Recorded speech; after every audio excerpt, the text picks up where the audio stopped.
I'm Najami. Welcome to another Behind the Mirror, where through beauty, our viewers experience, get educated, and are empowered by phenomenal women doing great things. Our featured guest is Odellia Lucius, creator of Zion's Ambry. Continue watching as I do a natural makeup look with highlights. All right, the first step is prepping and priming the skin. Her skin has already been cleansed, toned, and moisturized. And now I'm blending the Beautiful You primer onto her skin. And I'll also be priming the lips and eyelids. Priming your skin before makeup is essential to protecting it, and it also allows the makeup to last longer throughout the day.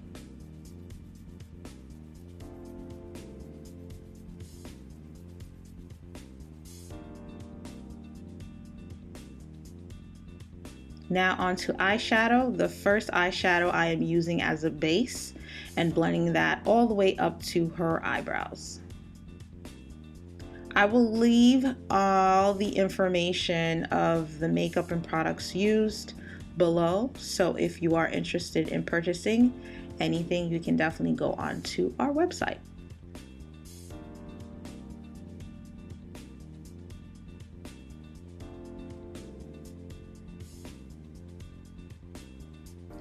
Third eyeshadow color I am using on the upper crease of her eyes to create more depth. It's very important to blend, blend, blend, so that way everything looks natural.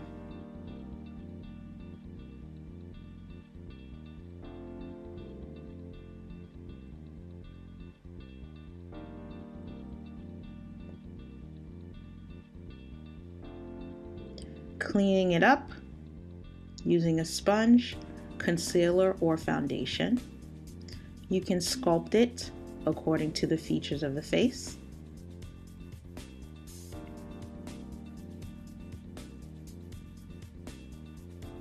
Onto the eyebrows using a brow powder with an angle brush. Brow powder is awesome product to use to give a nice natural look.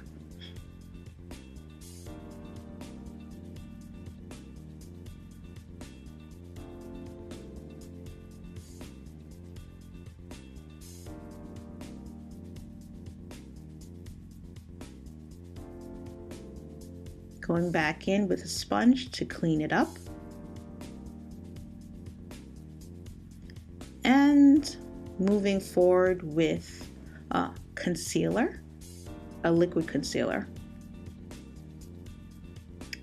This is great to clean up any fallout and also to give the eye a nice lift.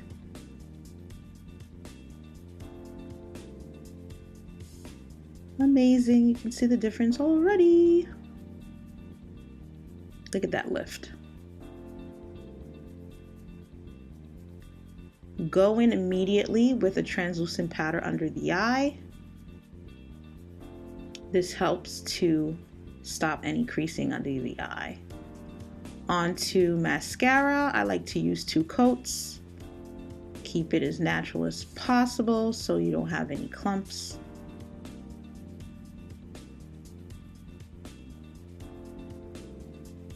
Now on to foundation, using a high def liquid foundation.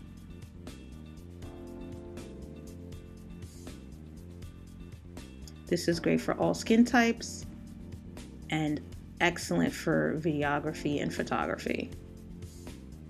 Oh, and let's not forget our selfies. I am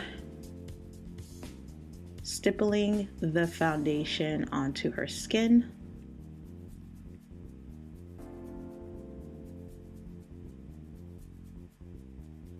And setting that with a nice sponge. This face sponge is amazing, it's huge, so I can do wonders quickly. This is great so that way the makeup blends in nicely. Setting everything with a translucent powder.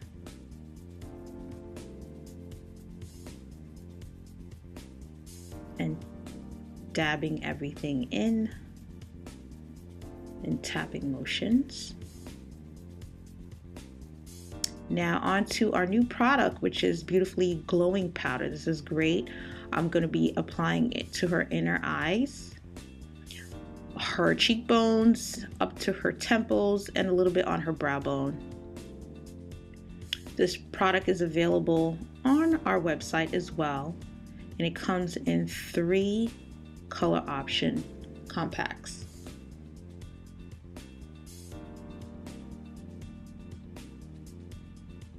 It's highly pigmented, so a little bit goes a long way. Just adding a little bit of shimmer in her inner eye and tapping that in gently.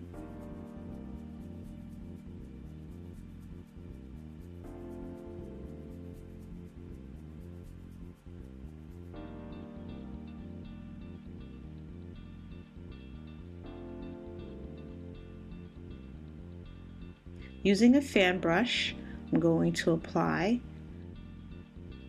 the product onto her brow bone and blend that in nicely. Make sure to tap any excess shimmer powder before applying it onto the skin,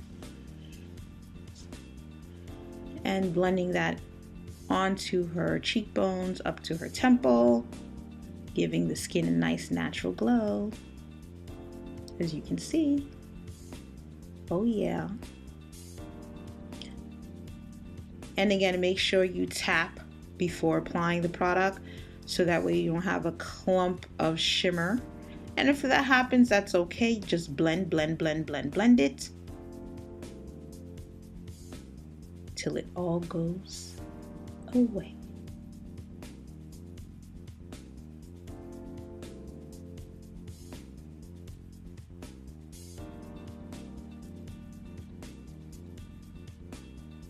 This compact is in Peekaboo. Adding blush onto the apples of her cheek and blending that in. I like going up to the temples a little bit when it comes to the blush, the little excess that's left over.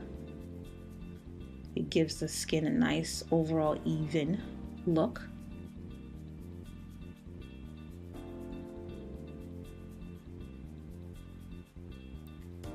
Bit of lipstick, and voila, the look is completed.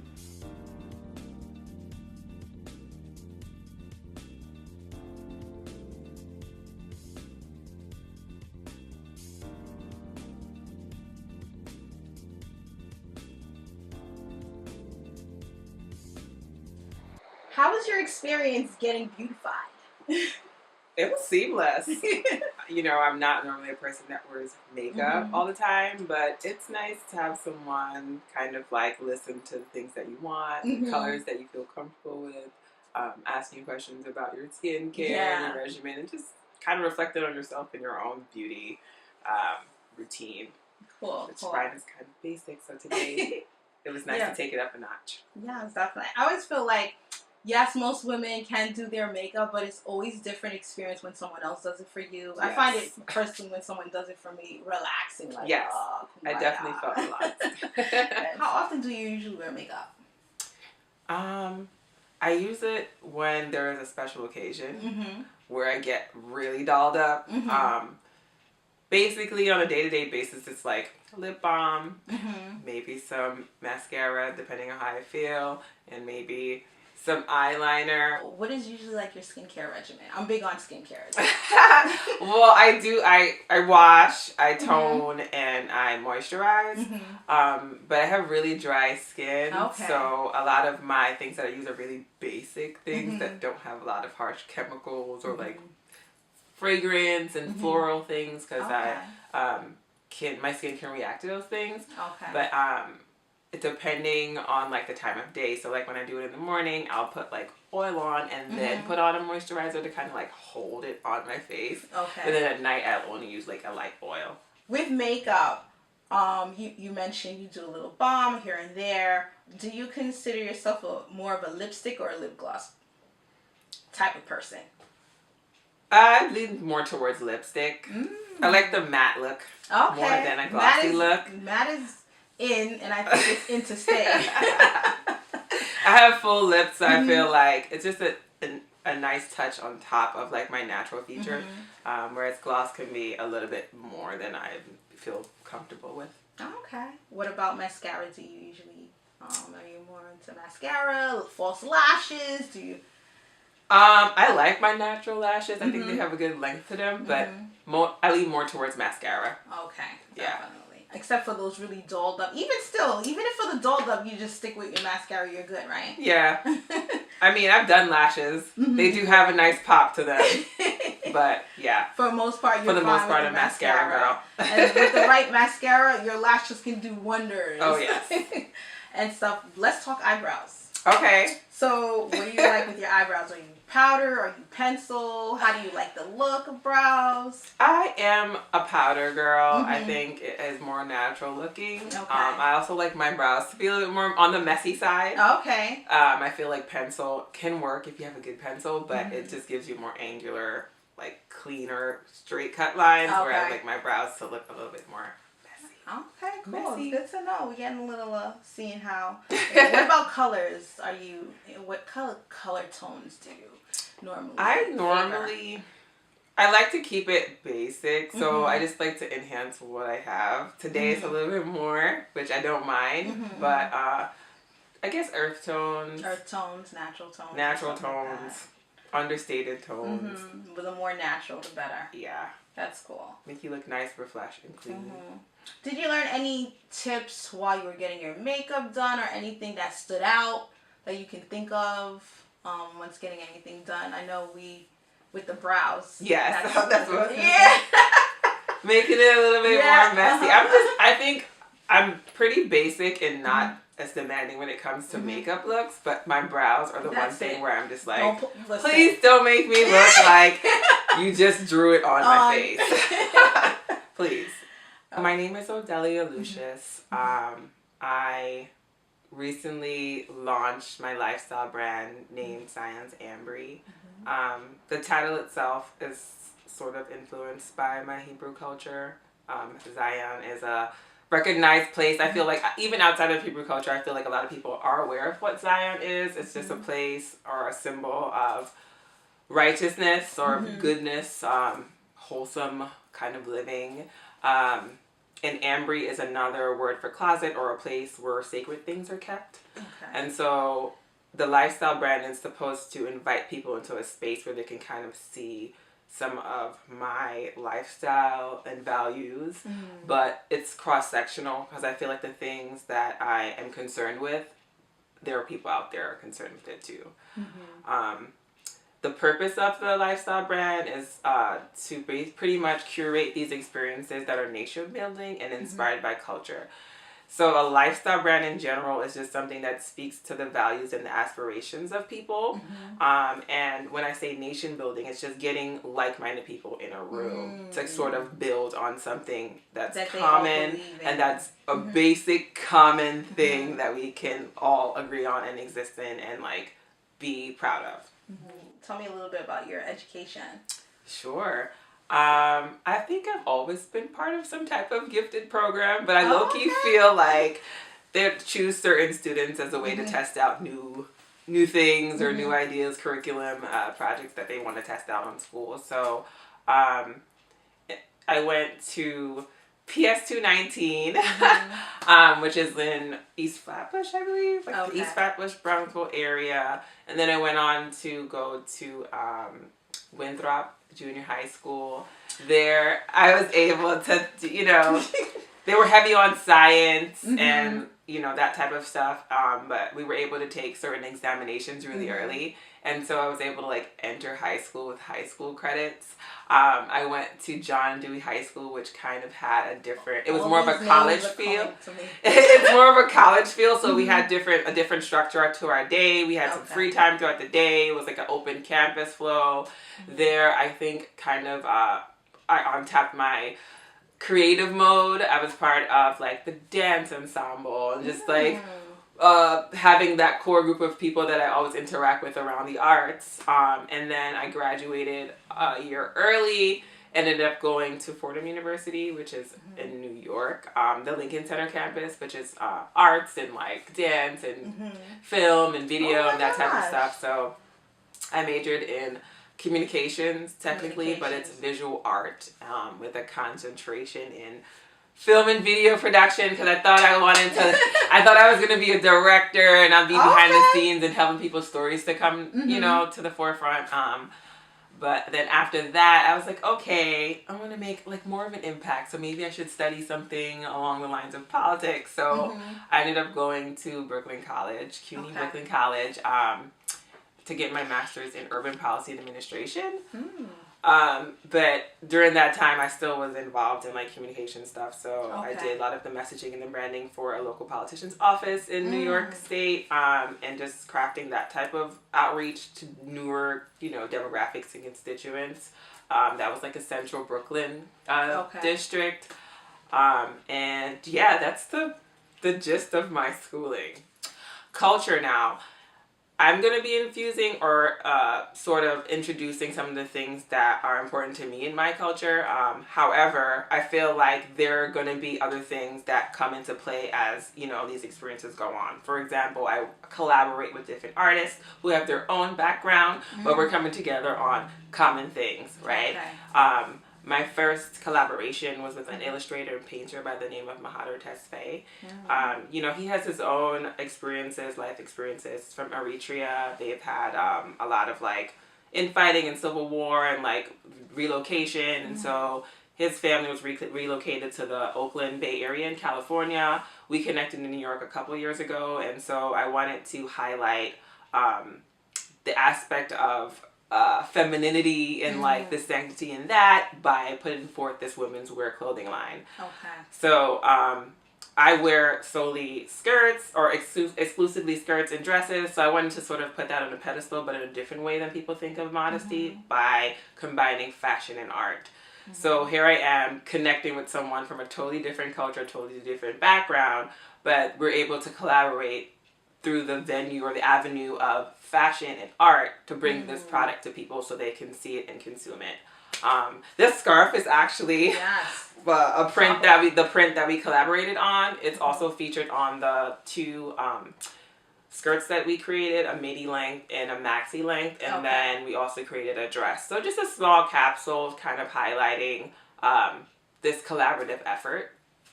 Amazing. Moving forward, I'm going to be working with different artists from different places. Already currently working now, or in the beginning stages of conceptualizing my next experience. The next thing that I hope to produce from it will be a book. So this artist is a Lebanese artist. They're also an illustrator, but they have, you know, many layers to them. They work with illustration in ink, artwork and digital artwork and communication design. So we're going to be producing a book, but there's going to be other special elements to that event and that experience. So it's just also kind of inviting people in to think about aspects of their life in a certain way. So I think that Behind the Mirror is getting the first kind of like what this book is going to be about. Everything you mentioned is empowering me, like, really. I'm learning mentally. I'm learning. I'm interested. You're engaging me to want to know more information. Yeah. So, you know, that's empowering for me because it's like when you're talking about something so personal and that it's just your life and it's second nature to you, and you're sort of introducing it to other people. You don't know how they will take it, but like from the first event that I've had, the launch event, there was like over 100 people there. I don't think all of them or any of them were like Hebrew like myself, but they were still consuming it, and they were just all in conversation with each other, having a good time. Someone was like, oh, there's like a music aspect to it, and then there's like the aroma of the eucalyptus that were around the photographs that were there. These images are strong images of like, you know, just femininity and whatever you want to take from the images, and then the artwork by the artist. It just created like a 360 kind of multi-layer experience that left them feeling really good about stuff. And that's the point. You know, that's the first step. The second step is I actually will have a space. So it'd be a Zion's Ambry physical space where these things can happen. I'm glad you mentioned that. But that physical space, I guess that's part of the Ambry. Yes. The Ambry part. So yeah. I'm glad that you picked that up. Yeah. So the mission of creating these or curating these nation building experiences inspired by culture. The first one is Image, which is creative collaborations for the revival of cultural identity. And so those are like all of the collaborations that I'm doing with these artists and different, you know, people. It would evolve as time goes on. But then the second portion is community. So sort of doing things or having a space where people can practice self-sufficiency, moral accountability, and wholesome living. So in this space, I would want to have a wellness aspect where people can, you know, meditate, apothecary where they can get herbal things and essential oils and like things that help them in their well-being and their wellness. And then I'd like to have a creative lab where I feel like it would be geared more towards the youth and they can express themselves creatively in a safe space. So essentially it's all a safe space and it'll be like a community center. I wanted to go back with the whole skirt thing. I have to, because I'm just like thinking about like, when is the last time I think I wore a skirt? A dress, yes, but a skirt in itself. You know, I was mentioning that when we were doing our girly makeup thing. Yeah. The whole skirt thing, like, I was like saying to myself, like, I don't remember. And I was telling you a little bit about the thing with me is like, okay, I put on a skirt. Now, what top would I have to put on? Like, and then now the footwear, like, the season matters. If it's winter, like, am I going to have to put high boots and all this kind of stuff? And I just, like, was thinking about that whole beauty, fashion, the femininity of wearing a skirt. And I'm just like, yo, I really need to think about that. Like, don't overthink it. It's all doable. I do it every day. People, until I say it sometimes, which I think including you, you didn't even realize that that was something that was going on. But, you know, I'm still fashionable. I'm still trendy. I'm still staying true to my values. I'm not compromising anything. So I think that's an important thing to underscore as well. Like, having set values doesn't mean that you have to compromise. You know what I mean? To me, people might say, oh, you only wear skirts. You know, but to me, it's a symbol of discipline. You know what I mean? It transfers throughout different layers of my life. I think I'm a disciplined person. I think strategically I'm into details. Like, it's just how I am. So this is just like an outward expression of it. But it's not only what I represent. But it's, you know, it's part of me. I'm learning from you. And not just learning, I'm hearing and learning from you, and it has me questioning certain things too for my lifestyle. You know what I'm saying? Well, good. I believe that all women are beautiful. And beauty is not just external, it's also internal. I wanted to know from you, what does beautiful mean to you? Wow. Let me think. Beautiful means to me authenticity.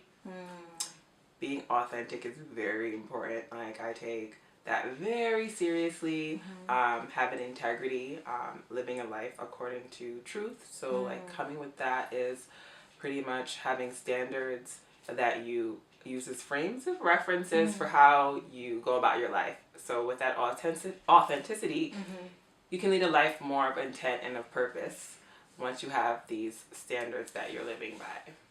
Tell us how we can connect with you via social media, online. Yes, I have a website. It's zionsambry.life. So it's ZIONSAMBRY.LIFE.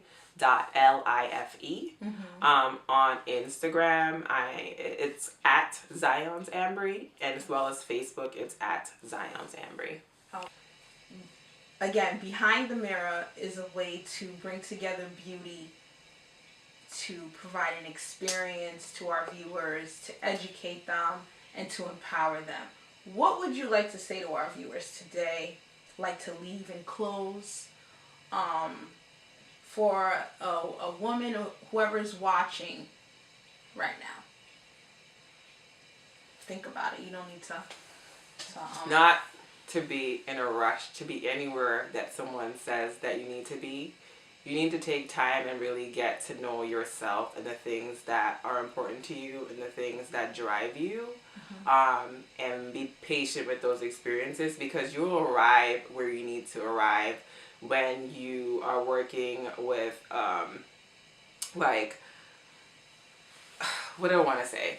Like, for me, for example, I felt that I need to be, like, younger, I felt like I needed to be at certain spaces. But then what happens is I'll have to come 7 steps back just to go 1 step forward. But if I was patient in going through those experiences and really taking in what it's showing me, then I felt like I would have been propelled further. Okay.